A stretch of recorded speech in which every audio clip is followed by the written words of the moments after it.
Hi dears, ഇന്നൊരു special ആയിട്ടുള്ള കസ്റ്റമറുടെ കേക്കാണ്. അതായത് ഈ ഒരു കസ്റ്റമർ എന്ന് പറയുന്നത് ഒരു 3-4 വർഷത്തിൽ പഴക്കമുള്ള കസ്റ്റമറാട്ടോ. കാരണം ഈ ഒരു കസ്റ്റമർ ആയത് തന്നെ എൻ്റെ ബ്രദറിൻ്റെ ഒരു ഫ്രണ്ടിൻ്റെ കുട്ടിക്ക് വേണ്ടിയിട്ട് ഒരു കേക്ക് കൊണ്ടുപോയിട്ടുണ്ടായിരുന്നു ബർത്ത്ഡേയുടെ അന്ന്. അപ്പോൾ ഈ ഒരു കുട്ടിയുടെ ബർത്ത്ഡേക്കാണ് ഒരു 3-4 വർഷം മുൻപ് കേക്ക് എൻ്റെ ബ്രദർ വാങ്ങിയിട്ട് കൊണ്ടു കൊടുത്തിട്ടുണ്ടായിരുന്നത്. ആ സമയത്ത് ഒരുപാട് ഫീഡ്ബാക്ക് വന്നിട്ടുണ്ടായിരുന്നു. അതിനിടയിൽ എന്താ പറയുക, കുശുമ്പ് എന്ന് പറയുന്ന ഒരു ഐറ്റം നമ്മുടെ സ്ത്രീകളിൽ കുറച്ച് ആൾക്കാർക്ക് ഉണ്ടല്ലേ, എല്ലാവർക്കും ഉണ്ടെന്നല്ല കേട്ടോ. അതിൽ ഒരാൾ മാത്രം, അത് ആ ഒരു കസ്റ്റമറുടെ റിലേഷൻസ് ആരുമല്ല, പുറമെയുള്ള ഒരാൾ കേക്ക് ജസ്റ്റ് കഴിച്ചിട്ട് നമ്മളോടുള്ള ആ ഒരു വൈരാഗ്യം തീർക്കാൻ വേണ്ടിയിട്ട് ആ ഒരു കേക്കിനെ കുറച്ച് നെഗറ്റീവ്സൊക്കെ പറഞ്ഞിട്ടുണ്ടായിരുന്നു. ആ ഒരു നെഗറ്റീവ്സിനെ ഇല്ലാതാക്കുന്ന രീതിയിൽ ഞാനൊരു വീഡിയോ ഇട്ട സമയത്ത് അവർ ഫുൾ അതിൻ്റെ ഉള്ളിൽ ഫില്ലിങ്സും കാര്യങ്ങളൊക്കെ കണ്ടതിന് ശേഷം അവർക്ക് മറുത്തൊന്നും പറയാൻ പറ്റാത്ത അവസ്ഥയായി മാറി. കാരണം ഫില്ലിങ്സ് ഇത്രയൊന്നും ഇട്ടിട്ടുണ്ടായിരുന്നില്ല, കേക്ക് നമ്മൾ വിചാരിച്ച ഫില്ലിങ്സ് ഒന്നും ഇല്ല എന്നായിരുന്നു അവരാദ്യം ഉന്നയിച്ചിട്ടുണ്ടായിരുന്ന ഒരു നെഗറ്റീവ്. പക്ഷേ ആ വീഡിയോസിൽ ഞാൻ ഇട്ടിട്ടുള്ള സാധനങ്ങളൊക്കെ കണ്ട സമയത്ത് സത്യം പറഞ്ഞാൽ അവർക്ക് വായ് പൂട്ടുന്ന അവസ്ഥയായി മാറിയിട്ടുണ്ടായിരുന്നു. അന്ന് തൊട്ട് ശരിക്കും പറഞ്ഞാൽ കസ്റ്റമർ നന്നായിട്ട് എൻജോയ് ചെയ്തിട്ടുണ്ടായിരുന്നു നമ്മുടെ കേക്കിൻ്റെ ടേസ്റ്റ് ആയിക്കോട്ടെ, ഡിസൈൻ ആയിക്കോട്ടെ. അന്ന് തൊട്ട് നമ്മൾ റെഗുലർ കസ്റ്റമറായിട്ട് മാറി. ഇപ്പോൾ 3-4 വർഷമായി അവരുടെ മക്കളുടെയും ബ്രദറിൻ്റെ മക്കളുടെ, പിന്നെ ഫാമിലീസിൽ എന്തെങ്കിലും ഫങ്ഷൻസ് വരുമ്പോൾ, മാരേജസ് കാര്യങ്ങളും ഒക്കെ വരുന്ന സമയത്ത് നമ്മളോട് തന്നെയാണ് ആ ഒരു കസ്റ്റമർ വാങ്ങാറുള്ളത്. അപ്പോൾ ഈ ഒരു മോൻ്റെ ബർത്ത്ഡേക്കാണ് ഫസ്റ്റ് അവർ കേക്ക് വാങ്ങിയിട്ടുണ്ടായിരുന്നത് എന്നാണ് എൻ്റെ ഒരു ഓർമ്മ കേട്ടോ. ഇപ്പോൾ ഒരു 3-4 വർഷമായി അവർ റെഗുലർ കസ്റ്റമറാണ്. അപ്പോൾ അന്ന് അവരുടെ ഒരു നെഗറ്റീവ്സ് കേട്ടിട്ട് ഈ ഒരു കസ്റ്റമർ നമ്മളടുത്ത് നിന്ന് വേണ്ടാന്ന് വെച്ചിട്ടില്ലായിരുന്നു കേട്ടോ. കാരണം അവർ കഴിച്ചതിൻ്റെ കറക്റ്റ് ഫീഡ്ബാക്ക് അവർ അന്ന് തന്നെ എൻ്റെ ബ്രദറിൻ്റെ അടുത്ത് നിന്ന് എൻ്റെ നമ്പർ വാങ്ങിയിട്ട് അവരെനിക്ക് തന്നിട്ടുണ്ടായിരുന്നു. അന്ന് തൊട്ട് എന്നോട് ഇനി സ്ഥിരമായിട്ട് നമ്മുടെ എല്ലാ കേക്ക്സും നമുക്ക് തന്നെ തരാമെന്ന് പോലും അവർ പറഞ്ഞിട്ടുണ്ടായിരുന്നു. അന്ന് തൊട്ട് ഇന്ന് വരെ ഒരുപാട് കേക്ക്സ് കൊണ്ടുപോയിട്ടുണ്ട്. അവരെപ്പോഴും വാങ്ങുമ്പോൾ വെറൈറ്റി ഡിസൈൻസാണ് അവർ പ്രൊവൈഡ് ചെയ്യാൻ പറയാറുള്ളത്. അപ്പം നമ്മളതിന് മാക്സിമം സിമ്പിൾ ഡിസൈൻസ് പറഞ്ഞാലും അത്യാവശ്യം കുഴപ്പമില്ലാത്ത രീതിയിൽ വെറൈറ്റി ആക്കാൻ ശ്രമിക്കാറുണ്ട് കേട്ടോ. അപ്പോൾ ഫുട്ബോൾ തീം കേക്ക് ആക്കണം, മോനിക്ക് ഫുട്ബോൾ ഇഷ്ടമാണ്. കഴിഞ്ഞ പ്രാവശ്യം സ്പൈഡർമാൻ കേക്ക്, പിന്നെ അതിൻ്റെ അപ്പുറത്തെ പ്രാവശ്യം വെറൈറ്റി ഡിസൈൻസാണ്. 1-2 പിള്ളേരുണ്ട്.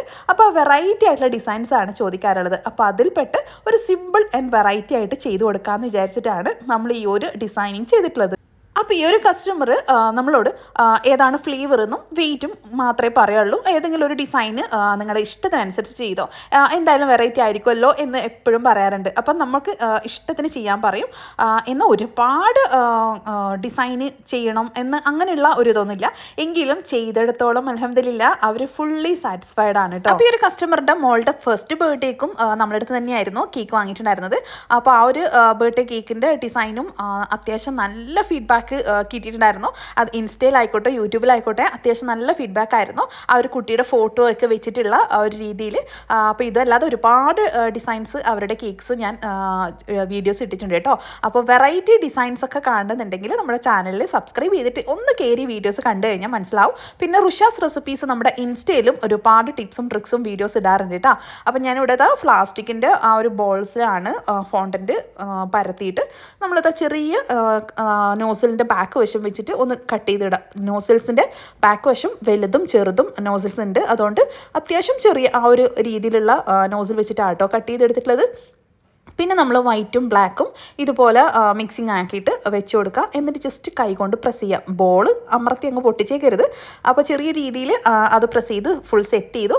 പിന്നെ നമുക്ക് സൈഡിൽ വെക്കാൻ വേണ്ടിയിട്ട് ഇതുപോലെയാണ് ഞാൻ ചെയ്യുന്നത്. അപ്പോൾ ബോൾസ് നമുക്ക് 2-3 തരത്തിലൊക്കെ ചെയ്യാം കേട്ടോ. അപ്പോൾ ഈ ഒരു രീതിയിൽ ചെയ്യുന്ന സമയത്ത് നമുക്ക് പരത്തിയിട്ട് ആ ഒരു രീതിയിൽ ചെയ്യാൻ പറ്റുന്നതും, പിന്നെ ഇത് തന്നെ ഒന്ന് പരത്തിയിട്ട് നമുക്ക് ബോൾസിൻ്റെ മുകളിലും വെച്ച് കൊടുക്കാം കേട്ടോ. അപ്പം ഞാനിതിപ്പോൾ ചെറിയ രീതിയിൽ സൈഡിൽ ആ ഒരു ഫുട്ബോളിൻ്റെ ഒരു എഫക്റ്റ് വരാൻ വേണ്ടിയിട്ടാണ്. പിന്നെ ക്ലിങ് റാപ്പോ എന്തെങ്കിലും ഉണ്ടെങ്കിൽ ജസ്റ്റ് വെച്ചിട്ട് പ്രസ് ചെയ്യുക. അതൊന്നും ഇല്ലെങ്കിലും കുഴപ്പമൊന്നുമില്ല, നമ്മൾക്ക് പരത്തി എടുത്താൽ മതി. ഇല്ലെങ്കിൽ ഇതുപോലെ കൈ വെച്ച് പ്രസ് ചെയ്ത് കൊടുത്താൽ മതി. അപ്പോൾ കേക്കിൻ്റെ മുകൾ ഭാഗത്ത് നമ്മൾ നോസിൽ വെച്ചിട്ട്, അതായത് ഗ്രാസ് നോസിൽ വെച്ചിട്ടാണ് ഡിസൈനിങ് കൊടുത്തിട്ടുള്ളത്.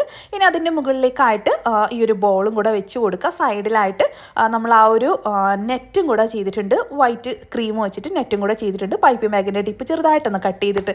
അപ്പോൾ ഡിസൈൻസ് നിങ്ങൾ നേരത്തെ കണ്ടിട്ടുണ്ടാവും എന്ന് വിചാരിക്കുന്നു. പിന്നെ ഹാപ്പി ബർത്ത്ഡേയും കുട്ടിയുടെ പേരും, അപ്പോൾ നഹൽ നവാസ് എന്നാണ്. അപ്പോൾ അവൻ്റെ 10ാമത്തെ ബർത്ത്ഡേ ആണ്. അപ്പോൾ അൽഹംദുലില്ലാ അവർ നല്ല സാറ്റിസ്ഫൈഡ് ആണ്. ഫീഡ്ബാക്സ് എനിക്ക് വോയിസ് ആയിട്ട് അയച്ചിട്ടുണ്ടായിരുന്നു. മാക്സിമം ഞാൻ ഇതിൽ കൊടുക്കാൻ വേണ്ടി ശ്രമിക്കാം കേട്ടോ. പിന്നെ ഇതാണ് നമ്മുടെ കേക്കിൻ്റെ ഫൈനൽ ലുക്ക് വരുന്നത്. വീഡിയോ ഇഷ്ടപ്പെടുകയാണെങ്കിൽ ലൈക്ക് ചെയ്യുക. പിന്നെ ഇൻസ്റ്റഗ്രാം ഫോളോ ചെയ്യാനും നമ്മുടെ വീഡിയോ ലൈക്ക് ചെയ്യാനും കമൻറ്റ് ചെയ്യാനും സബ്സ്ക്രൈബ് ചെയ്യാനും മറക്കല്ല കേട്ടോ. അപ്പോൾ അടുത്ത വീഡിയോയിൽ ഡീറ്റെയിൽ ആയിട്ടുള്ള പല റെസിപ്പീസും ഡിസൈൻസും ആയിട്ട് നമുക്ക് നെക്സ്റ്റ് വീഡിയോയിൽ കാണാവേ.